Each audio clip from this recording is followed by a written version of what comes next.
You will hear a man phoning a woman about an advertisement he has seen in the paper for some furniture. First, you have some time to look at questions 1 to 5.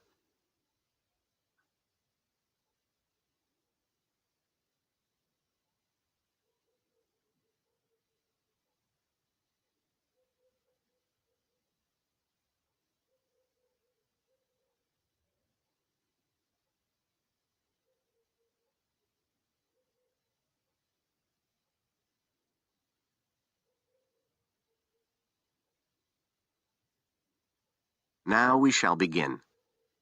You should answer the questions as you listen, because you will not hear the recording a second time.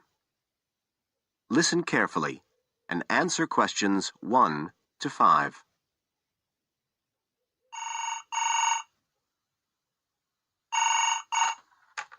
Hello? Oh, hello. I'm ringing about the advertisement in yesterday's newspaper. The one for the bookcases. Can you tell me if they're still available? We've sold one, but we still have 2 available. Right. Can you tell me a bit about them? Sure. What do you want to know? Well, I'm looking for something to fit in my study.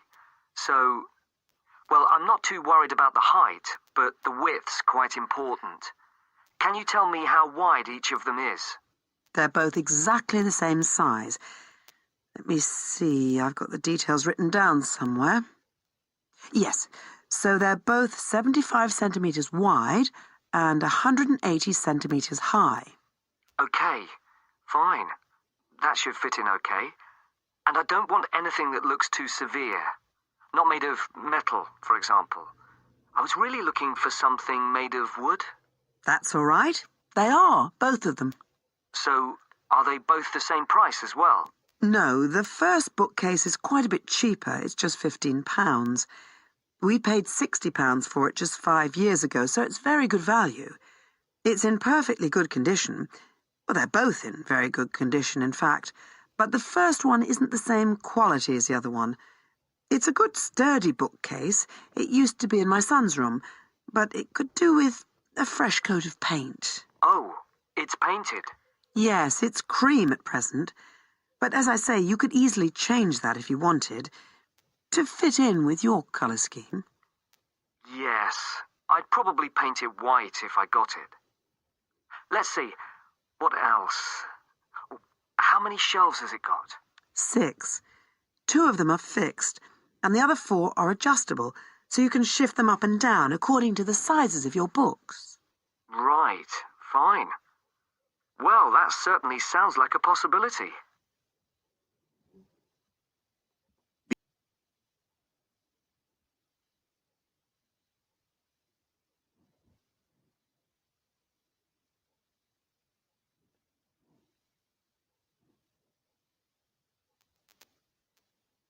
Now listen and answer questions 6 to 10. But the second one's a lovely bookcase too. That's not painted, it's just the natural wood colour, dark brown. It was my grandmother's, and I think she bought it sometime in the 1930s, so I'd say it must be getting on for 80 years old. So it's very good quality. They don't make them like that nowadays. And you said it's the same dimensions as the first one? Yes, and it's got the 6 shelves. But it also has a cupboard at the bottom that's really useful for keeping odds and ends in. Right. Oh, and I nearly forgot to say, the other thing about it is it's got glass doors, so the books are all kept out of the dust. So it's really good value for the money. I'm really sorry to be selling it, but we just don't have the room for it. So what are you asking for that one? £95. It's quite a bit more, but it's a lovely piece of furniture. A real heirloom. Yes. All the same, it's a lot more than I wanted to pay. I didn't really want to go above 30 or 40. Anyway, the first one sounds fine for what I need. Just as you like. So, is it all right if I come round and have a look this evening? Then, if it's okay, I can take it away with me. Of course. So you'll be coming by car, will you? I've got a friend with a van, so I'll get him to bring me round. If you can just give me the details of where you live. Sure. I'm Mrs. Blake. B-L-A-K-E. That's right. And the address is 41 Oak Rise. That's in Stanton. Okay, so I'll be coming from the town centre. Can you give me an idea of where you are? Yes. You know the road that goes out towards the university? Yes. Well, you take that road and you go on till you get to a roundabout. Go straight on, then Oak Rise is the first road to the right. Out towards the university, past the roundabout, first left. First right. And we're at the end of the road. Got it. So I'll be round at about 7, if that's all right. Oh, and my name's Connor. Connor Field. Fine. I'll see you then, Connor. Goodbye. Goodbye. That is the end of part 1. You now have half a minute to check your answers.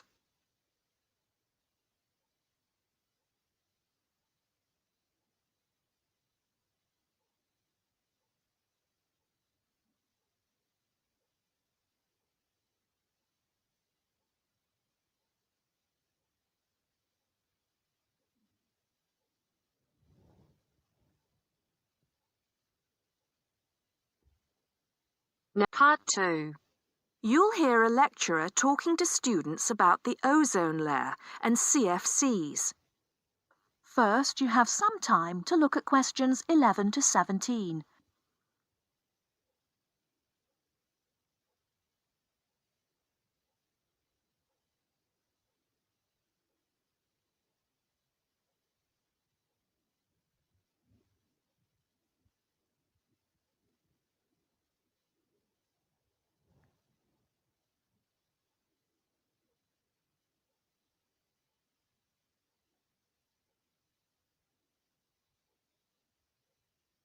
Now, listen carefully and answer questions 11 to 17. Today, it is well known that CFCs, or chlorofluorocarbons, can do immense damage to the ozone layer, which protects the Earth from harmful radiation from the sun. However, it was as recently as the mid-1970s when the connection between CFCs and ozone layer destruction was first established. The story starts back in 1957, when James Lovelock invented the electron capture detector. This is a machine that can detect very small amounts of a chemical compound in the atmosphere. Indeed, using the machine, it was Lovelock who was the first person to detect the widespread presence of CFCs in the Earth's atmosphere. In 1973, Lovelock, on a research trip which he'd funded himself, measured the amount of CFCs in the atmosphere in the Arctic and in Antarctica, but unfortunately came to the wrong conclusion that CFCs are not harmful to the environment. Following on from this work, though, in 1974, Sherry Rowland and Mario Molina published the very first scientific paper on the connection between CFCs and ozone depletion. This quickly prompted the world's first ban on the use of CFCs, which was enacted in 1975 by the US state of Oregon. Further bans followed. In 1978, the United States and several European countries banned the use of CFCs in spray cans. CFCs were still allowed to be used, though, for refrigeration and in solvents. It was in the mid-1980s that scientists in Antarctica observed a huge depletion in the ozone layer above them, often called the hole in the ozone layer. This led, in 1987, to the signing of the Montreal Protocol, which called for further reductions in the production and use of CFCs, and then, 2 years later, to a European Union agreement to ban the production of all CFCs by the end of the century. Before you hear the rest of the talk, you have some time to look at questions 18 to 20.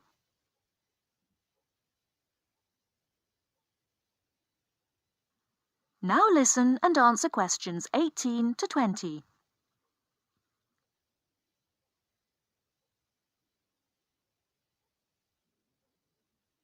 So why exactly are CFCs so harmful? One of the reasons CFCs were so popular in the production of solvents and refrigeration coolants is that they are unreactive. That is, they don't react easily or at all with other chemical compounds. It's this property, however, that also makes them dangerous. Because they are unreactive, it's very difficult for them to be broken down. This gives them a long lifespan, more than 100 years in some cases, and allows them to rise into the upper levels of the atmosphere, the stratosphere, unchanged. There, ultraviolet radiation from the sun starts to break them down, freeing the chlorine atoms from the CFCs. It's this chlorine that helps destroy the ozone there. That is the end of part 2. You now have half a minute.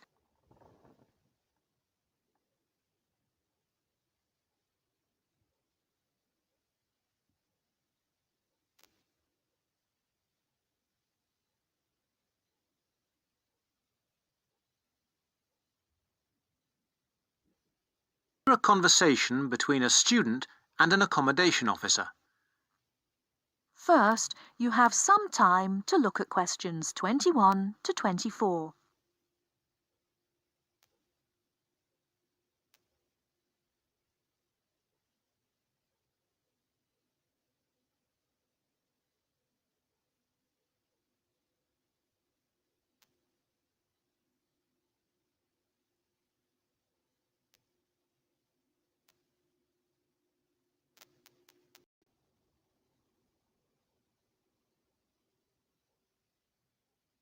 Now turns to part 3.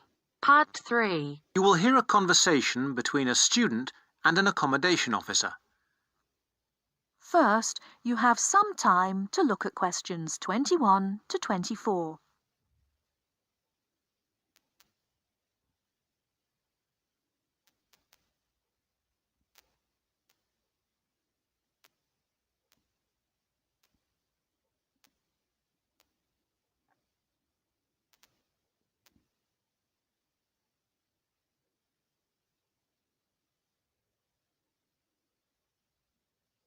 Now, listen carefully and answer questions 21 to 24.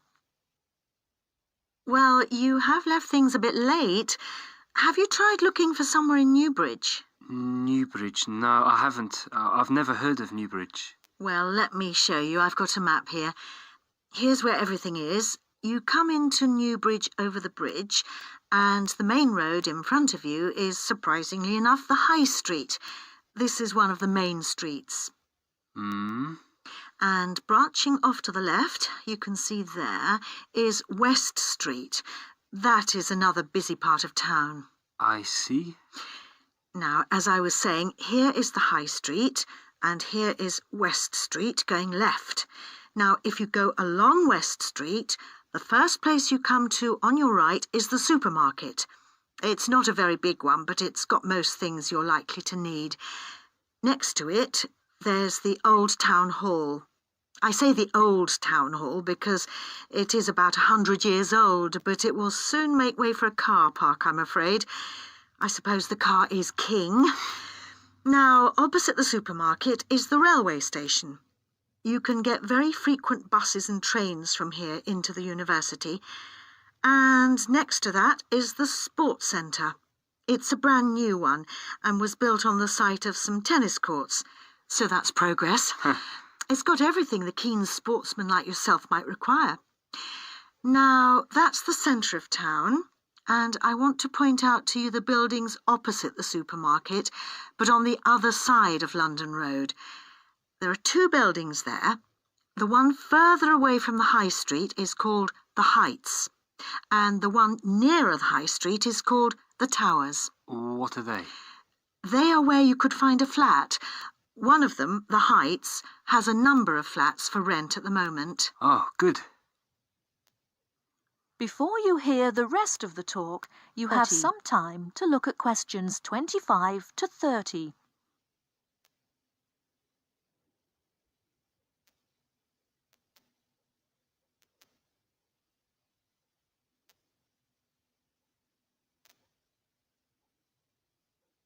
Now listen and answer questions 25 to 30. Now, the first one is flat 4. That's a nice flat with a balcony, and you need to apply to the Newbridge Accommodation Agency to ask about that one. You'll find their number in the phone book. Number 6 is another nice one, which has been empty for a while, and you can ring the owner directly, I think. Yes, I've got her number written here. There it is. Right, thank you. Good. Now, number 8 is a re-advertisement. What do you mean? Well, it did have a tenant, but now it is for rent again, so I'd like to ask about that one. Leave it with me and I'll look into it for you. Then we can talk about it when I've got more information. Okay. Are there others in this block? Yes, there's number 10. Now, this one's a bit strange. It's advertised with an agency as well as privately in the local paper. Normally, if it's advertised through an agency, you shouldn't really go behind the agency and go directly to the owner. But on this occasion, I suggest you just answer the advert here in the newspaper, which the owner has obviously put in. Okay. Finally, there is number 14. This is with the New Start Agency. This is an agency started by the girl who was my assistant here, and she left to make money for herself, so she's not my favourite person. But I'm afraid I would have to advise you to go through the agency anyway. Again, their number is in the phone book. All right, is that something for you to be starting with? That's great. But what kind of place is Newbridge? It's a nice place. It was developed about 100 years ago, really for people who worked in the factories around there. They were clothing factories and everyone worked in them, men, women, boys and girls. Then, when the factories closed down, things got very difficult for the town. There was a huge amount of unemployment until a few years ago when, in the telecoms boom, a company making mobile phones started up. I think your phone was made in Newbridge. And now this company employs most of the people in the town. There are new housing estates on the edge of the town, but they're mostly occupied by young families, and there isn't much student accommodation there. Most flats and so on are in the centre. That sounds good. Well, let me know how you get on. Yes, of course. Thank you. Bye. Bye. That is the end of part 3. You now have half a minute to check your answers.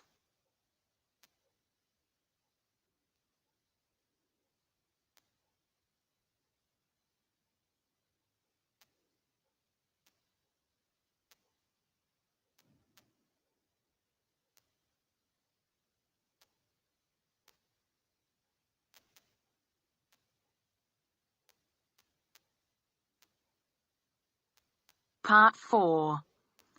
You will hear an extract from an introductory talk given to a group of students who have just entered a university residential college. The speaker is the principal of the college. Listen to what the speaker says and answer questions. First, you have some time to look at questions 31 to 40.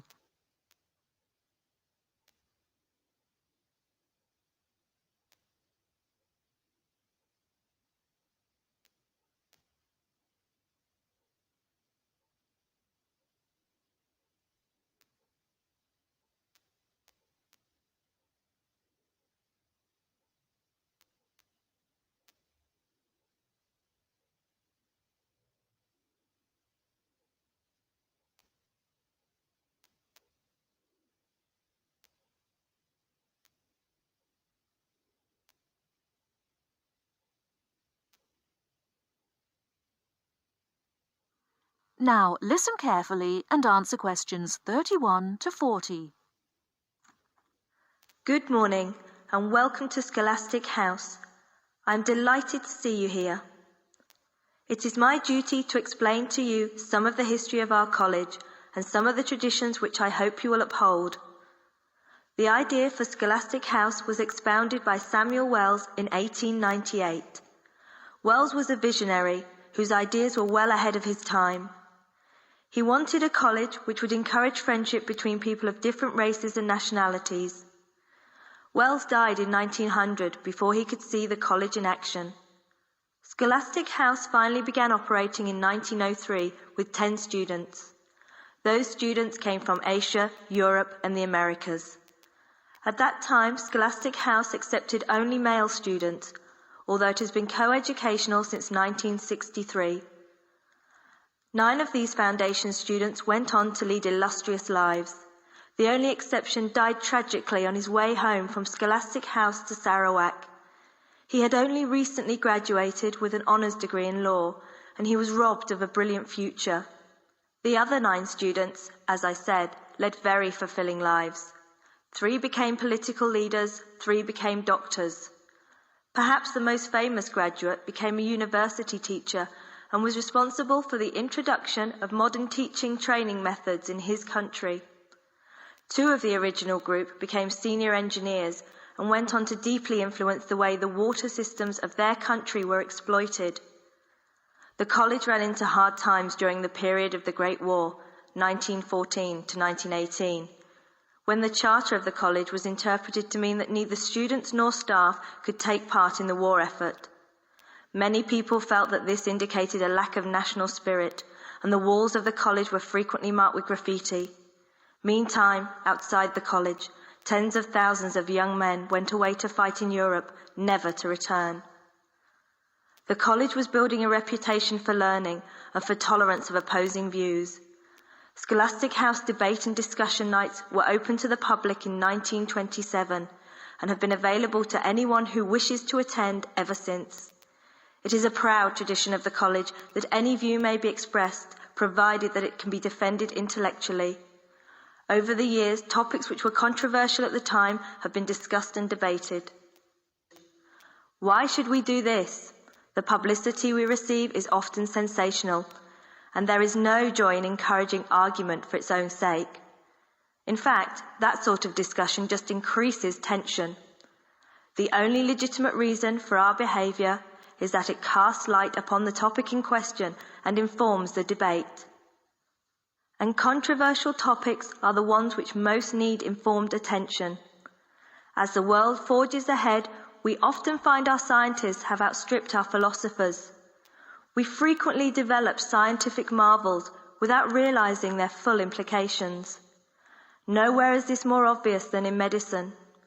We are now able to keep people alive far longer than before. But this medical ability must be measured in relation to the quality of those lives. I urge you to spend your time at Scholastic House wisely. You are the heirs of an excellent academic tradition of which we can all be justly proud.